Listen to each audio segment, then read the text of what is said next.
വാക്കുകൾ കൊണ്ട് ഉച്ചരിച്ച് ശാപത്തിൽ നിന്ന് പുറത്തു വരണം. അതെങ്ങനെയാണെന്ന് ഞാൻ പറഞ്ഞുതരാം. അതായത് നമ്മൾ ഇങ്ങനെ പറഞ്ഞു, നിങ്ങൾക്ക് ഒരു ശാപം നിങ്ങളുടെ പിന്നാലെ ഉണ്ടെന്ന് നിങ്ങൾ തോന്നിയാൽ, അതായത് ദൈവമേ അന്യദൈവാരാധന നടത്തി അങ്ങേ പ്രകോപിപ്പിച്ചതിൻ്റെ ശാപങ്ങൾ എൻ്റെ ജീവിതത്തിലുണ്ട്, എൻ്റെ കർത്താവേ യേശുവിൻ്റെ നാമത്തിൽ, യേശുവിൻ്റെ കുരിശിൻ്റെ ശക്തിയാൽ ആ ശാപത്തിൽ നിന്ന് ഞാനിതാ പുറത്തു വരുന്നു എന്ന് വെർബലി പ്രഖ്യാപിക്കണം. വാക്കിലൂടെ വന്ന ശാപങ്ങളാണ്.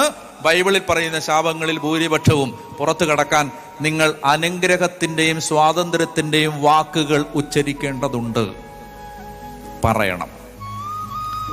കർത്താവായ യേശുവിൻ്റെ നാമത്തിൽ ഞാൻ ഈ ശാപത്തിൽ നിന്ന് പുറത്തു വരികയാണ്. വിശ്വസിക്കണം, പറയണം. റോമർ 10:9 യേശു കർത്താവാണെന്ന് അധരം കൊണ്ട് ഏറ്റുപറയുകയും ദൈവനെ മരിച്ചവരിൽ നിന്ന് ഉയർപ്പിച്ചു വന്ന് ഹൃദയത്തിൽ വിശ്വസിക്കുകയും ചെയ്താൽ നീ രക്ഷ പ്രാപിക്കും. രക്ഷയ്ക്ക് 2 കാര്യങ്ങളാണ് ബൈബിൾ പറയുന്നത്. ഹൃദയത്തിൽ വിശ്വസിക്കണം, 2 വെർബലി ആർട്ടിക്കുലേറ്റ് ചെയ്യണം, വാക്കുകൊണ്ട് പറയണം.